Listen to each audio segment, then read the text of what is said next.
Vancouver police a threat to the public? Sometimes. Sometimes. I don't want to say often, because we have 20 years of good history with the Vancouver Police Department at this event, just like we have 21 years of good relations with them after 420. So somehow you've got to talk to your elected representatives at the local level and let them know that just stop being pricks, will you? It's so unnecessary, all right? This city prides itself on a kind of benevolent fascism mixed with left-wing populism, right? That's why we get bike lanes, yet police pepper spray you for trying to sell some weed, right? So we've got this kind of weird duality in Vancouver, and we need to remind these so-called leftists who supposedly run City Hall that pot people, by and large, voted for them. But it's not a guaranteed thing for this election or any election. If they show hostility towards us, we need to reward those who are hostile by voting for someone else. Remind them of that. That's your power. Call up every last one of those people at City Hall, all those councillors, and say, why didn't you accept any of our recommendations for dispensary? Why do you lean right on City Hall's management people for everything? Why did we elect you if someone else is making all the decisions? So you need to tell them that to back off the cannabis people. There will be no arresting people for dispensaries, and there will be no arresting people for Cannabis Day in the future. These people owe us. They barely won the last election, and people like me and you got out and voted for Vision Vancouver. We endorsed them. That's not something that's forever and guaranteed.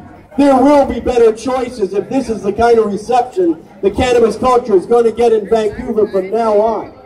So get all your friends down here, get on your social media, tweet out that you're down here, you want to celebrate, but you also want to smoke out in support of Neil Magnuson and David Mama Levine and Bart Esterbrook and my wonderful employee Alyssa, who has had her arm injured by police today. People were pepper sprayed here today. They were attacked today violently by police who looked like they were itching and spoiling for a fight all morning. And then finally they gave themselves some stupid excuse, and now they're all embarrassed and have to retreat, and because all the media knows that it was completely unprovoked. It's like, really? Is this a world-class city? Who is in charge in this city? Who can make such a stupid decision that makes this city look bad, that makes this city look intolerant, that makes this city look like it's going backwards? Okay? This is the most leading city in the Pacific Northwest. We can't have these acts of barbarism going on by our police in public over a few joints. Are they out of their mind? What era do they think they're living in? What city do they think they're policing? This is Vancouver. We built this city on weed.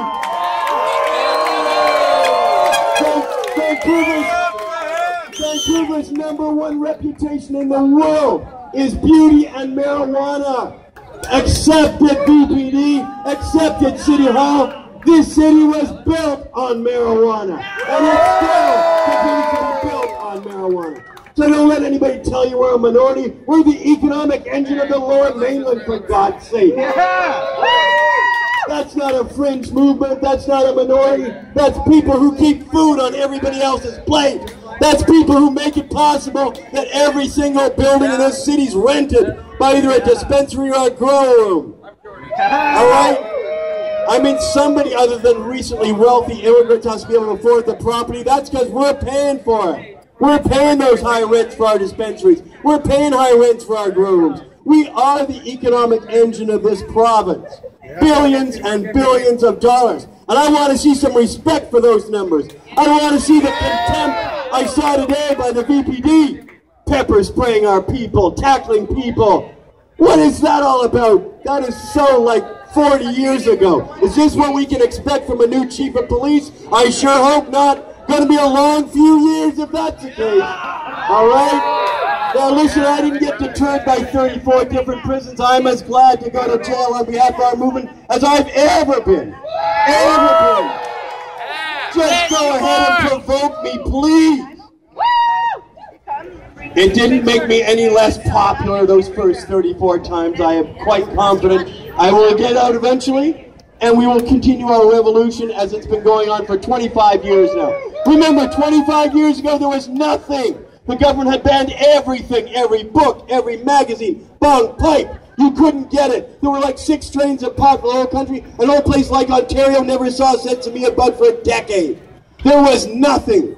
So when you think about what we have had, and that we do not want to give it up or lose it, remember all those activists, 2 of whom are in jail right now, Neil Magnuson and David Mama Levine, to make this kind of beautiful vision we have had for 21 years possible. And that it seems the Vancouver police want to take it away. Don't let it happen. Don't forget those guys in jail. Get them out by the end of today. Find out what's happened to them.